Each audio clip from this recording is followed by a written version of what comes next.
J Muscle here again for another session of Speak Your Game. And yes, just like I said before in the last session, we are going over the NFL teams, division by division, team by team, and I'm going to tell you, or let you know, my predictions for each team. Now, if you don't know, if you are new, and I apologize if you are new because this is Speak Your Game, and my name is J Muscle, and I don't hold no punches here. I don't sugarcoat nothing. I keeps it very, very interesting.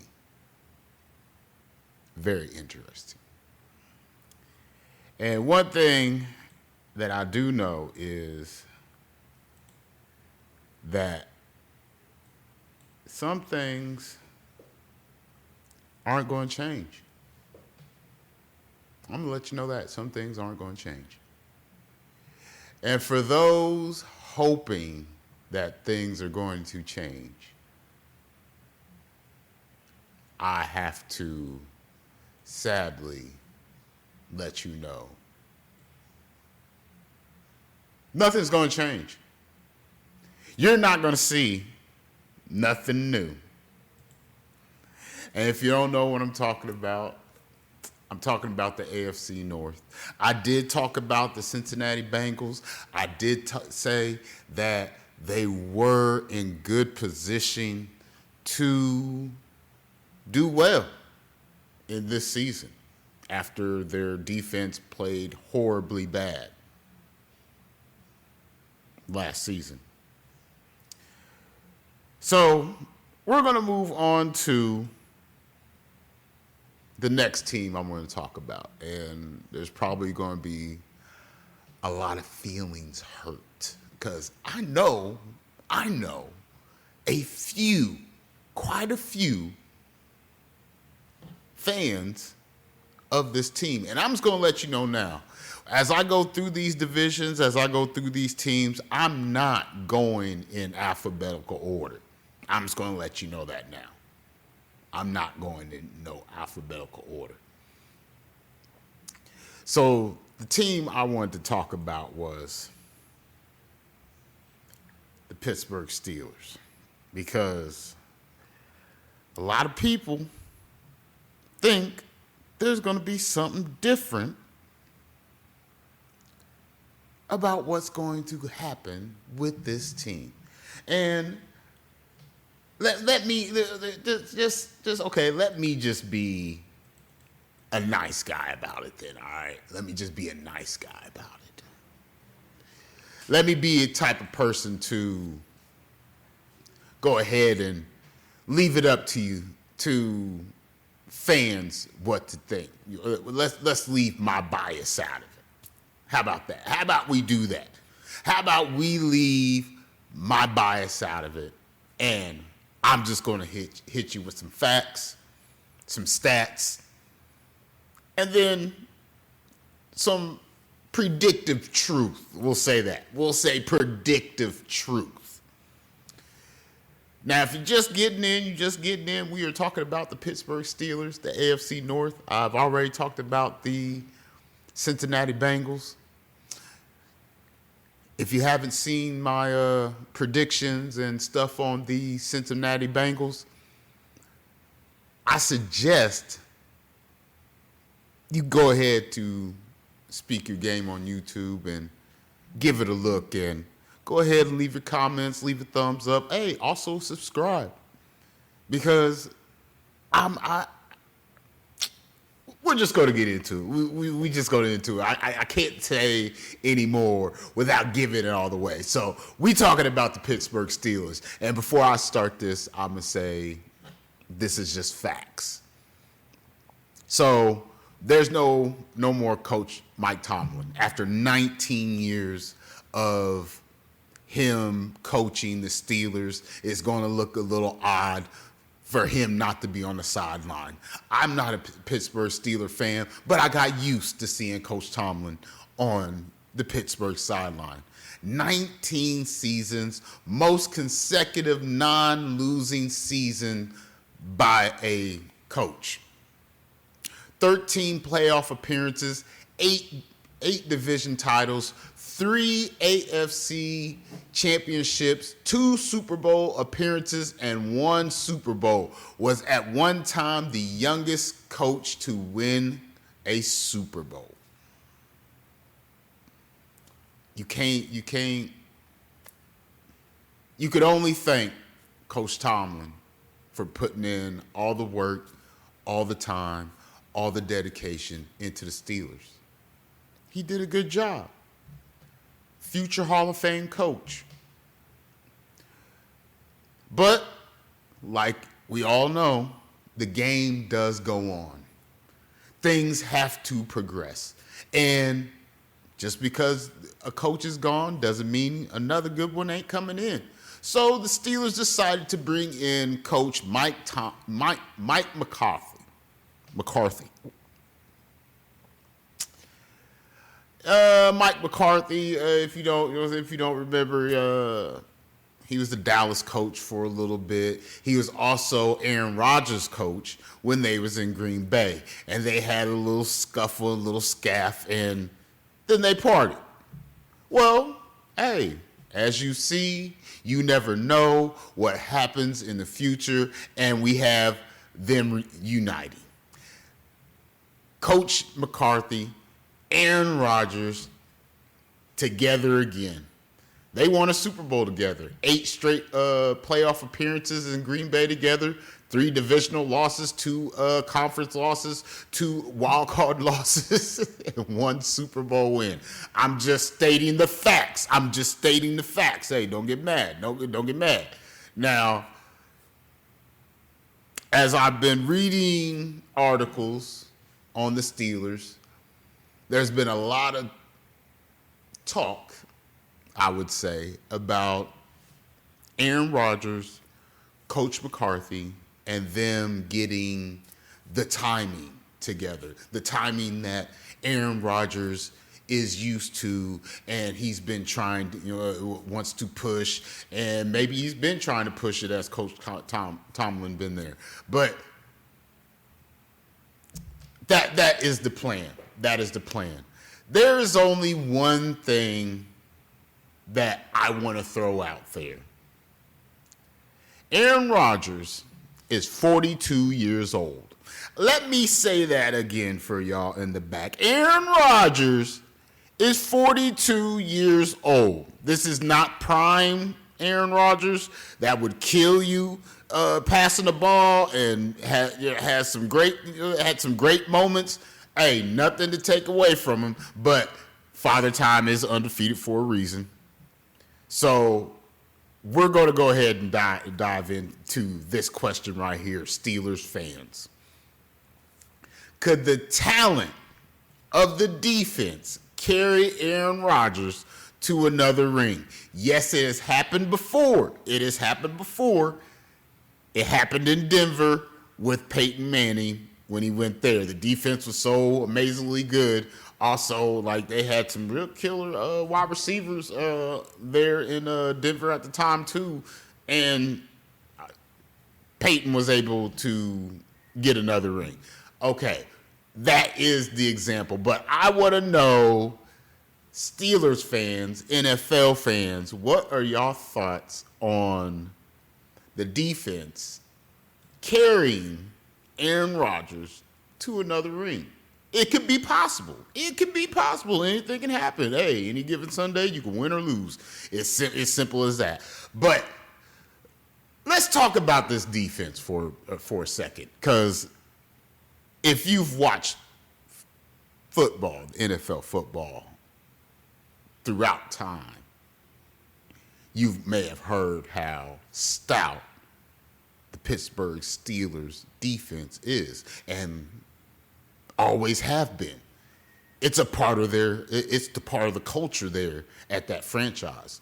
The Steelers and hard defense go together in Pittsburgh. If you don't know that, now you know. If you ain't never heard the steel curtain, I suggest you pick up your phone and Google steel curtain and prepare to be amazed. But the defense was ranked 10th in rushing yards allowed, 113. They was also ranked 17th in scoring defense, 22.8 points. Was ranked 25th in total yards allowed, 357 yards. This is last season now. Ranked 29th in passing yards allowed, 243.9 yards.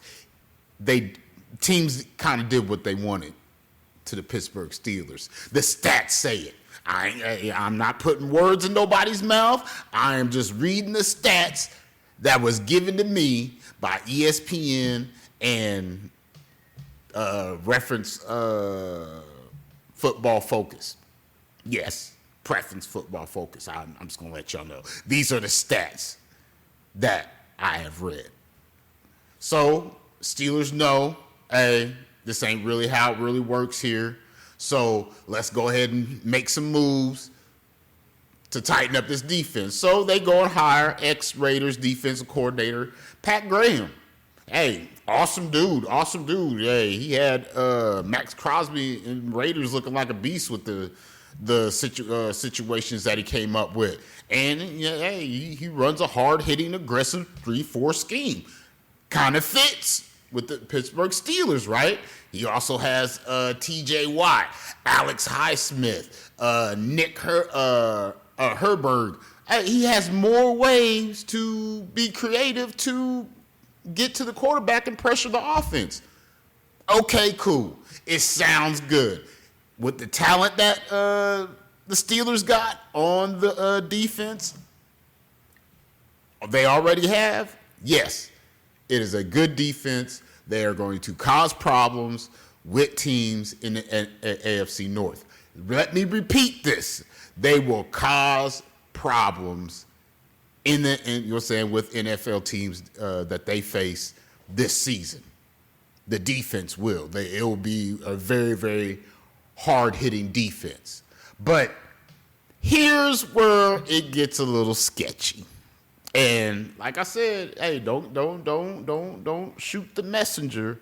I'm just reading the stats and the facts of the situation. And one thing about older quarterbacks, if some don't pay attention, is they don't move a lot. Their legs don't move as fast as they used to. Stuck in the mud, if we want to do, we just want to put that out there. One thing I did notice, hey, if everyone doesn't know, I am a Tampa Bay Buccaneers fan. But even with Tom Brady in that last season he was with the Bucs, a lot of times when the play wasn't there, he's throwing it away, or he's throwing it at the player's feet. Or it's a short route and it's the only thing open. Like when you are in your 40s and you're a quarterback in the NFL, that time is even quicker. And here's one thing about Aaron Rodgers that I don't know if anyone picked up last season. Mr.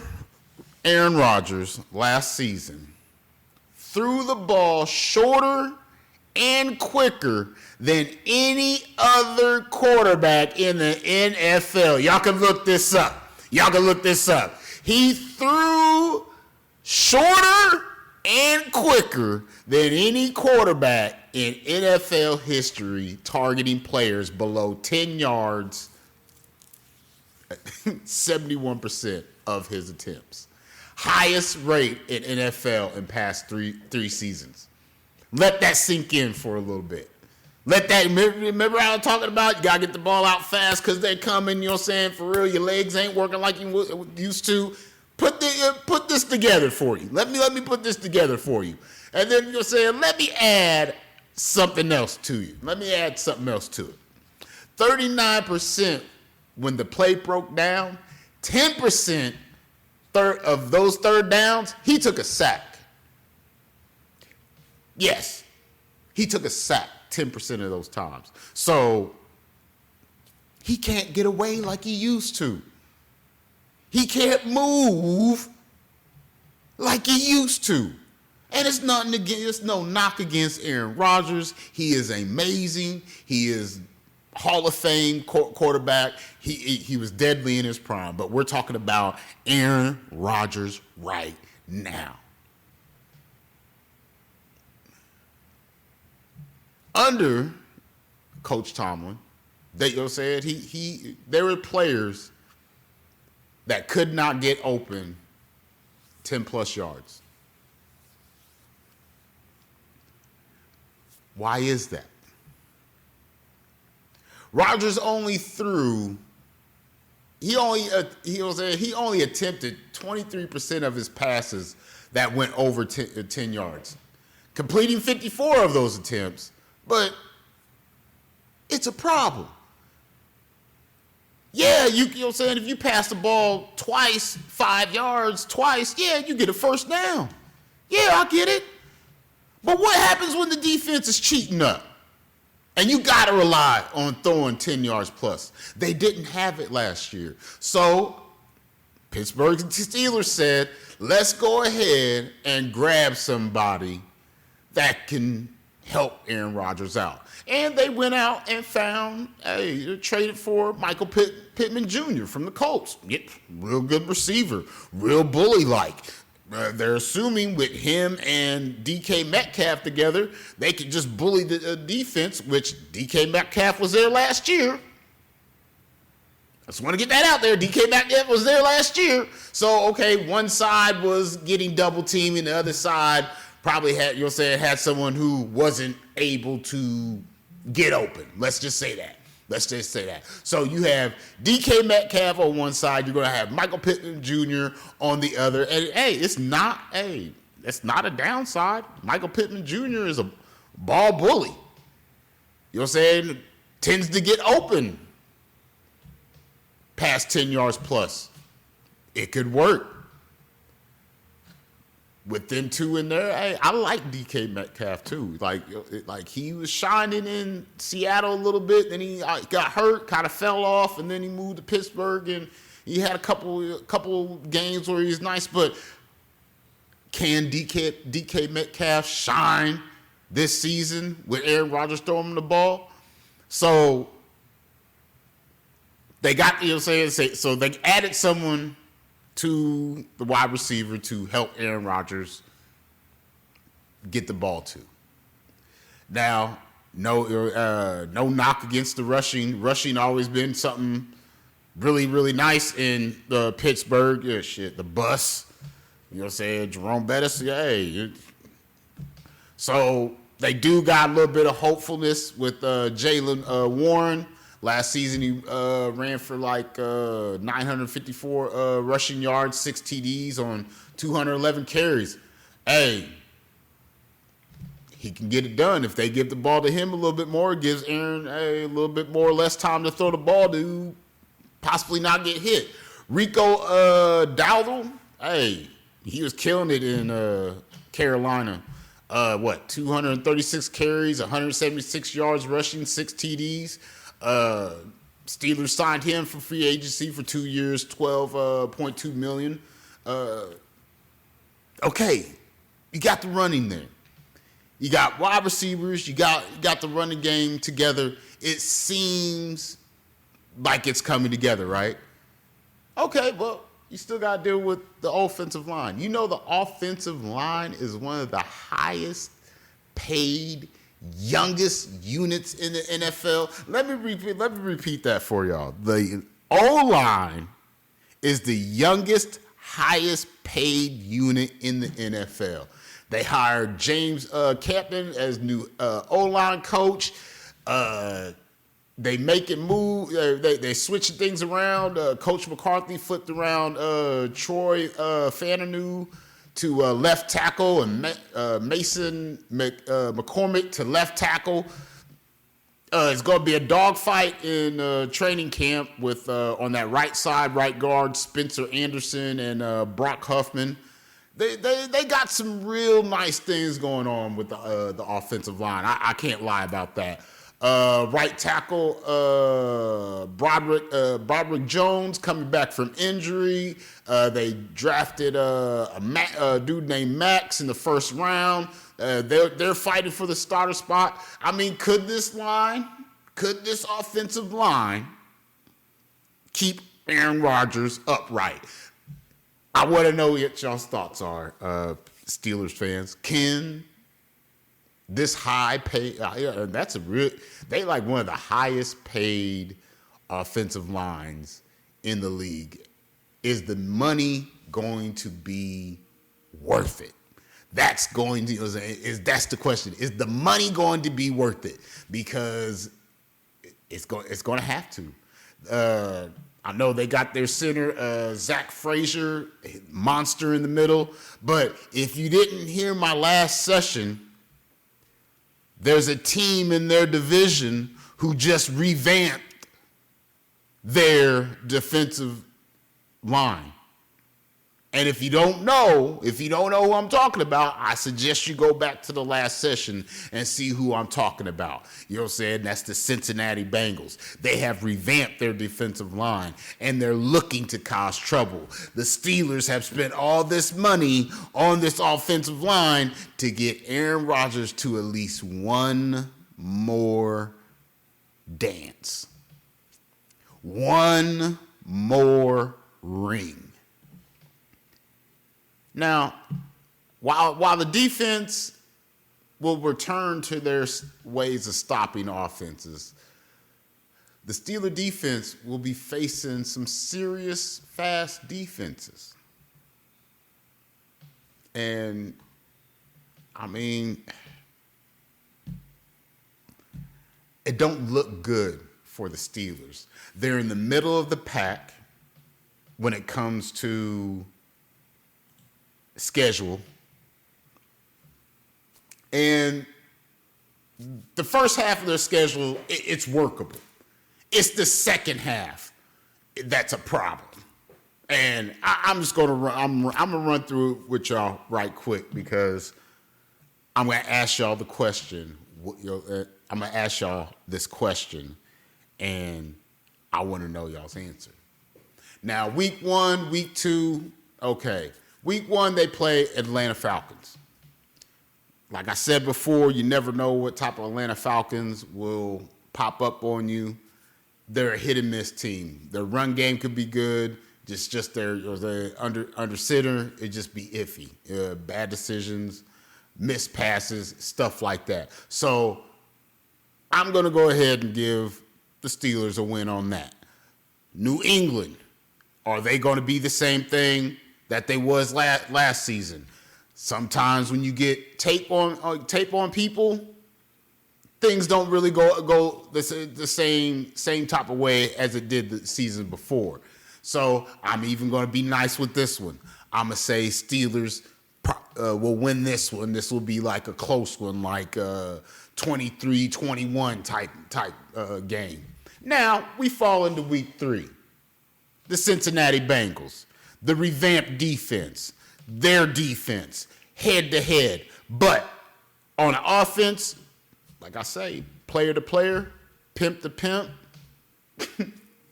weapon for weapon, they can't measure up to the Cincinnati Bengals, especially if you have a healthy Joe Burrow. That's an L. Week 4, they play the Cleveland Browns. The Cleveland Browns really don't have nothing going on right now. They let go of one of their top defensive players to the Rams. I like Shedeur Sanders.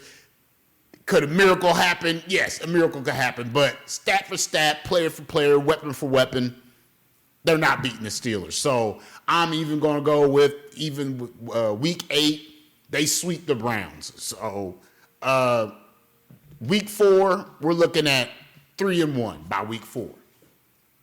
Now we fall into week 5. They're playing the Indianapolis Colts. We all saw how Daniel Jones revamped the Colts, and the Colts were looking like they were destined for the Super Bowl until he got hurt.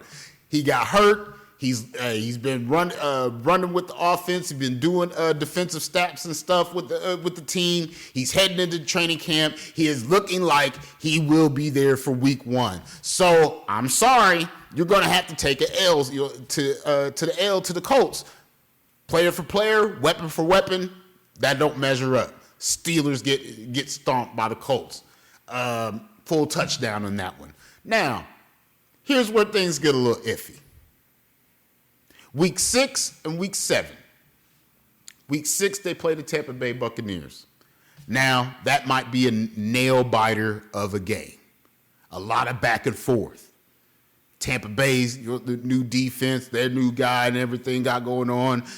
Baker Mayfield has a chip on his shoulder because they talking about he ain't really worth what they paying him and everything like that. So I'm going to go ahead and give Tampa Bay the win on that. So that's an L. I'm just, hey, I'm a Tampa Bay dude. I'm just going to say that's an L for the Steelers. But they play the New Orleans Saints week 7. Hey, we all seen how the Saints are. Unless there's something miraculously that happens with the Saints, that's a win for the Steelers. Just like I said before, week 8, the Cleveland Browns, hey, they sweep the Browns. That's another win. So falling out of the first 8 weeks, they got 1, 2, 3, 4. What, 4 and 4? Somewhere down there, 4 and 3.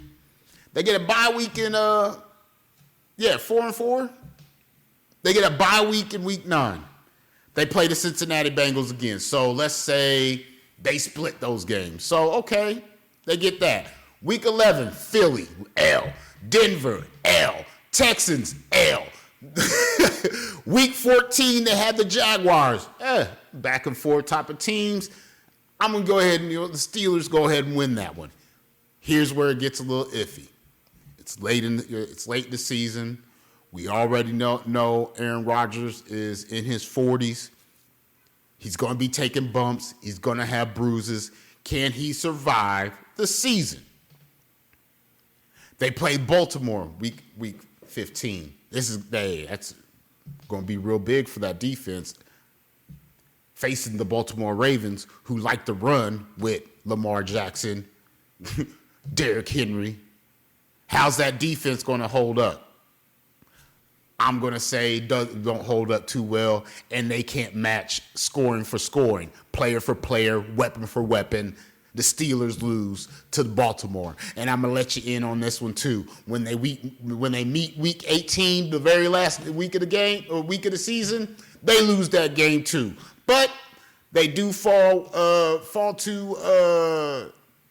they do get a win with the Carolina Panthers, and they play the Tennessee Titans week 17. So those couple weeks, they'll get a couple wins, but it don't seem like it's going to be any much of a change to what it was like when Coach Tomlin was there. I'm just going to be honest with you. It's going to be no real change, just like when Coach Tomlin was there. And as much as I'm going to give them, I am going to predict them to be 8-9. 8-9. Maybe 9-8. Maybe they might be able to slide into a wild card somewhere like that, but you're going to get the same results that you saw last season offensively with the Steelers. And they're like I said before, they're talking about the timing. Get the timing to where he can get the ball out fast. Isn't that always the plan? Have timing to get the ball out so the quarterback isn't under pressure, young or old? I'm just saying. Isn't that always the plan? But since now Mike McCarthy is back and they've reunited, let's not forget they had a little issue back in Green Bay. Now they back together. We're all, all will be better because Aaron Rodgers and Mike McCarthy can get the timing together. It won't happen. I'm just going to let y'all know that right now. It's not going to happen. You're going to see the same results when Coach Tomlin was there with the offense. He's not going to be able to get the ball out. These defensive players are not getting slower. They're coming up with better stunts in the defense. Yes, you could plan. You could do everything that you could want to do, but these Steelers is going to have the same results that they did when Mike Tomlin was there. It's going to be no change. So I'm going to ask you Steeler fans, have the Steelers made enough moves to protect Aaron Rodgers and get them to the playoffs? And the defense is going to be the highlight of the team. Aaron Rodgers is not going to be able to be super Aaron unless Warren and Rico both run the ball for 1,000 yards apiece. We will not see Aaron Rodgers in the playoffs. I'm just going to let you know that right now. Hey, no sugarcoating about it. We will not see Aaron Rodgers in the playoffs. If you think so, go ahead and leave a comment down in the comments. I would like to see what you got to say, because it's not going to be what y'all think with these Pittsburgh Steelers. They be really, to tell you the truth, they might as well get ready for third. That is my thought on that. If y'all don't know, my name's Jay Muscle. This is Speaky Gang. Go and subscribe. Put a thumbs up. Leave a comment down in the comment section. I would like to know y'all's thoughts on this upcoming season with the Pittsburgh Steelers. Can the reunion of Aaron Rodgers and Coach McCarthy save the Steelers and get them to another championship? What are y'all thoughts on that? Go ahead and put them down in the comments. But that's all I got right now. You know I'm going to come out with another session. You'll say we still got 2 more teams in this AFC North. Hey, I'm gonna move on to the NFC division on the next round, and I'm just gonna jump back and forth AFC, NFC until we get to the 32 teams. We got a little bit more time for kickoff of the season. I know we got the preseason, but it's nothing like NFL kickoff. But I'm Jay Muscle. This is Speak Your Game, and I'll catch y'all next time, because I might not like what I say in the next one.